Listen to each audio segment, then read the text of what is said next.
ಓಂ ಶ್ರೀ ಸಾಯಿನಾಥಾಯ ನಮಃ. ಶ್ರೀ ಸಾಯಿ ಸಚ್ಚರಿತ್ರೆ 30ನೇ ಅಧ್ಯಾಯ. ವಾಣಿಯ ಕಾಕಾಜಿ ವೈದ್ಯ ಶ್ಯಾಮ ಅವರ ಹರಕೆಗಳು. ರಾಹತಾದ ಕುಶಭಾವು ಪಂಜಾಬಿ ರಾಮಲಾಲ. ಶಾಂತಿಸಾಗರರು ಭಕ್ತಪಾಲರು ಆದ ಸಾಯಿಯವರೆಗೆ ಪ್ರಣಾಮ. ಅವರ ದರ್ಶನ ಮಾತ್ರದಿಂದಲೇ ಸಂಸಾರ ಸಾಗರದ ಹೆದರಿಕೆಯು ನಾಶವಾಗಿ ನಮ್ಮ ವಿಪತ್ತುಗಳೆಲ್ಲವೂ ದೂರವಾಗುತ್ತವೆ. ಅವರು ಮೂಲತಃ ನಿರ್ಗುಣರು. ಭಕ್ತಿಗೋಸ್ಗ ಅವರು ರೂಪ ತಾಳಿದರು. ತಮ್ಮ ಭಕ್ತರಿಗೆ ಆತ್ಮಜ್ಞಾನವನ್ನು ಕೊಡುವುದೇ ಸಂತರ ಧ್ಯೇಯ. ಆದರೆ ಸಾಯಿಬಾಬಾ ಅವರಿಗೆ ಈ ಧ್ಯೇಯ ಸ್ವಾಭಾವಿಕವಾಗಿದ್ದಿತ್ತು. ಅವರ ಪಾದಗಳಲ್ಲಿ ಆಶ್ರಯ ಪಡೆದವರ ಕಷ್ಟಗಳೆಲ್ಲವೂ ದೂರವಾಗುತ್ತಿದ್ದವು. ಅನೇಕರು ಬಾಬಾ ಅವರನ್ನು ಸ್ಮರಿಸಿಕೊಂಡು ಅನೇಕ ಕಡೆಗಳಿಂದ ಬಂದು ಅವರ ಸಮ್ಮುಖದಲ್ಲಿ ಧರ್ಮಗ್ರಂಥಗಳನ್ನು ಪಾರಾಯಣ ಮಾಡುತ್ತಿದ್ದರು. ಗಾಯತ್ರಿ ಮಂತ್ರವನ್ನು ಜಪಿಸುತ್ತಿದ್ದರು. ಗುಣಹೀನರಾದ ನಮಗೆ ಭಕ್ತಿಯೇ ಗೊತ್ತುವರುವುದಿಲ್ಲ.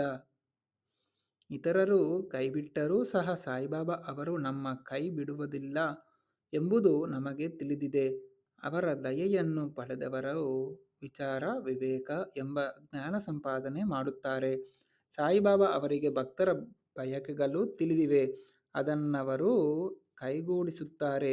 ಆದುದರಿಂದ ನಾವು ಅವರನ್ನು ಪ್ರಾರ್ಥಿಸಿ ಅವರ ಮುಂದೆ ಧ್ಯಾನ ಆಸೀನರಾಗೋಣ. ನಮ್ಮ ತಪ್ಪುಗಳೆಲ್ಲವನ್ನೂ ಕ್ಷಮಿಸಿ ನಮ್ಮನ್ನು ಅವರು ಪ್ರೇಮದಿಂದ ಮುಕ್ತ ಮಾಡಲಿ. ಬಾಬಾ ಅವರನ್ನು ಪ್ರಾರ್ಥಿಸಿದರೆ ಅವರ ದಯೆಯಿಂದ ನಮ್ಮ ಕಷ್ಟಗಳೆಲ್ಲವೂ ಪರಿಹಾರವಾಗುವವು.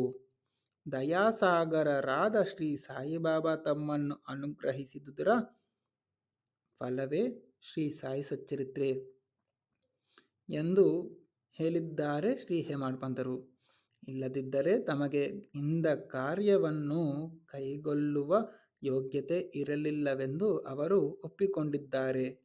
ಆದರೆ ಸಾಯಿಬಾಬಾ ಅವರೇ ಸಮಸ್ತ ಹೊಣೆಯನ್ನು ಹೊತ್ತಿದ್ದರಿಂದ ಅವರಿಗೆ ಕಾರ್ಯದ ಭಾರವೇ ಗೊತ್ತಾಗಲಿಲ್ಲ. ಕಷ್ಟ ಪಡಬೇಕಾಗಲಿಲ್ಲ.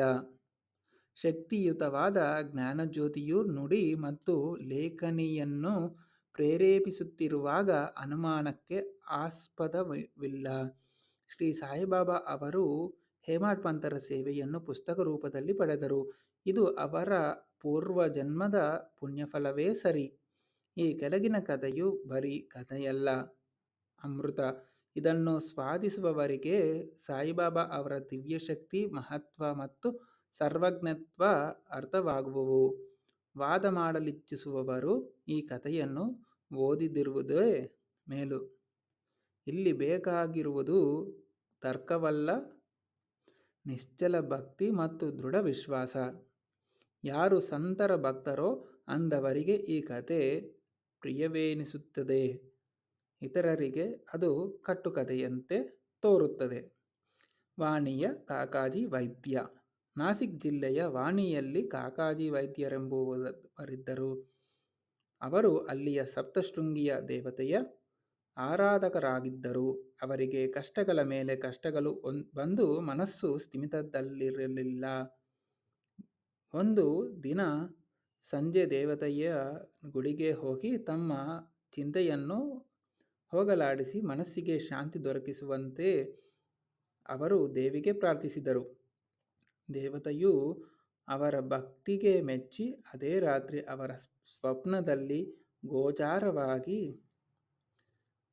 ನೀನು ಬಾಬಾ ಅವರಲ್ಲಿಗೆ ಹೋಗು, ಶಾಂತಿ ದೊರೆಯುತ್ತದೆ ಎಂದು ಹೇಳಿದಳು.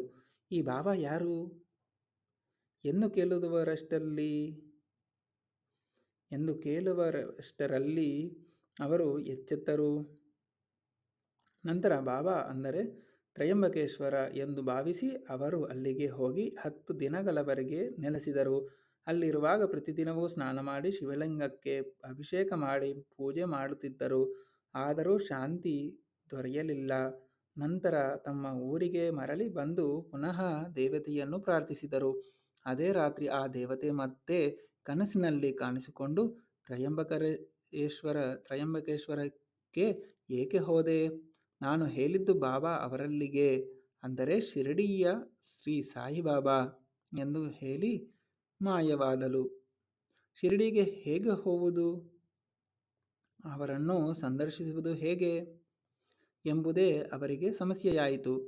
ಯಾರಿಗಾದರೂ ಸಂತರ ದರ್ಶನ ಪಡಬೇಕೆಂಬ ಬಯಕೆಯಾದರೆ ಸಂತರ ಏಕೆ, ದೇವರೇ ಅವರ ಬಯಕೆಗಳನ್ನು ಕೈಗೂಡಿಸುವರು. ನಿಜವಾಗಿ ನೋಡಿದರೆ ಸಂತನೂ ಪರಮಾತ್ಮನೂ ಇಬ್ಬರೂ ಒಂದೇ. ಇವರಿಬ್ಬರಲ್ಲಿ ಸ್ವಲ್ಪವೂ ಭೇದವಿಲ್ಲ. ಯಾರಾದರೂ ತಾವೇ ಹೋಗಿ ಸಂತರ ದರ್ಶನ ಪಡೆಯುತ್ತೇವೆಂದರೆ ಅದು ಆತ್ಮಪ್ರಶಂಸೆಯೇ, ಬೇರೆ ಏನೂ ಇಲ್ಲ. ಸಂತರು ಇಚ್ಛಿಸದಿದ್ದಲ್ಲಿ ಯಾರು ತಾನೇ ಅವರನ್ನು ಕಾಣಲು ಸಾಧ್ಯ? ಸಂತರನ್ನು ಕಾಣಬೇಕೆಂಬ ಬಯಕೆ ಹೆಚ್ಚಾದರೆ ಅವನಲ್ಲಿ ಭಕ್ತಿ ಶ್ರದ್ಧೆ ಮತ್ತಷ್ಟು ಹೆಚ್ಚಿ ಅವನ ಬಯಕೆ ಈಡೇರುತ್ತದೆ.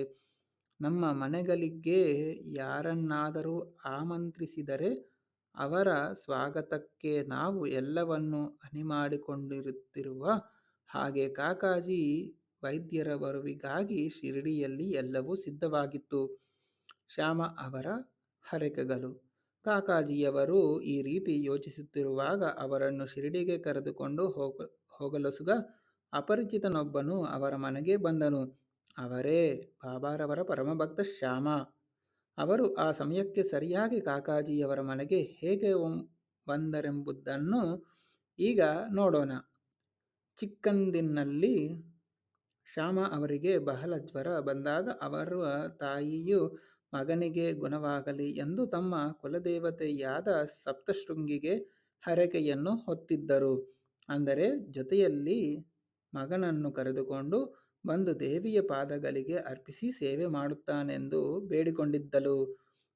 ಕೆಲವು ದಿನಗಳ ಮೇಲೆ ಅವರಿಗೆ 2 ಸ್ತನಗಳಲ್ಲಿ ರೋಗವಾಗಿ ಬಹಳ ನೋವನ್ನು ಅನುಭವಿಸಿದರು.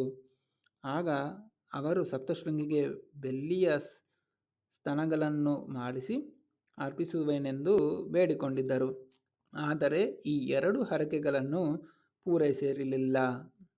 ಕಡೆಗೆ ಅವರು ಮರಣಾವಸ್ಥೆಯಲ್ಲಿದ್ದಾಗ ಮಗ ಶ್ಯಾಮನನ್ನು ಕರೆದು ಈ ಹರಕೆಗಳನ್ನು ಪೂರೈಸಲು ಹೇಳಿ ಅವರಿಂದ ವಚನ ತೆಗೆದುಕೊಂಡು ಪ್ರಾಣ ಬಿಟ್ಟರು. ಕೆಲವು ದಿನಗಳ ನಂತರ ಶ್ಯಾಮ ಇದೆಲ್ಲವನ್ನೂ ಮರೆತು ಬಿಟ್ಟಿದ್ದರು.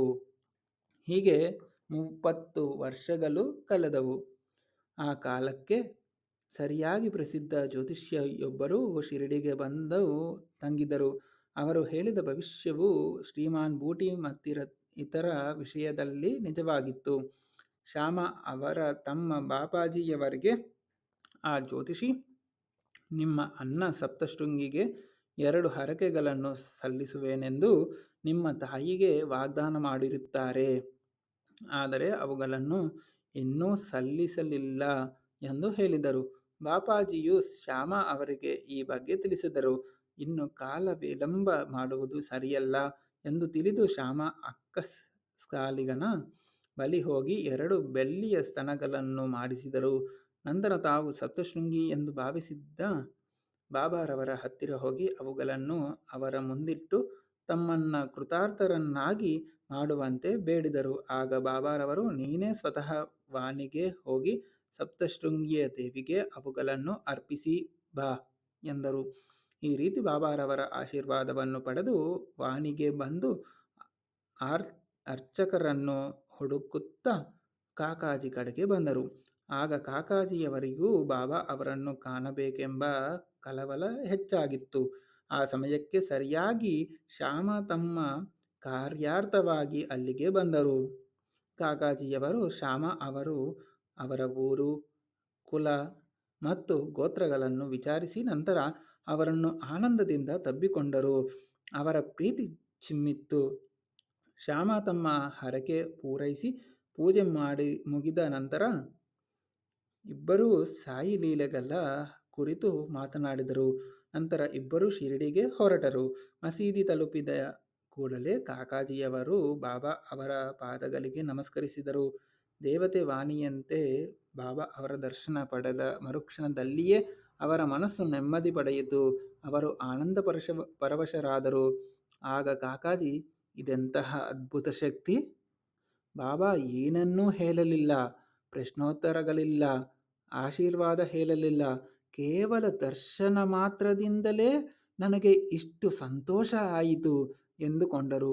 ತಮ್ಮ ದೃಷ್ಟಿಯನ್ನು ಬಾಬಾ ಅವರ ಚರಣಗಳಲ್ಲಿ ಇಟ್ಟಿದ್ದರಿಂದ ಅವರೊಡನೆ ಏನು ಮಾತನಾಡಲೇ ಇಲ್ಲ.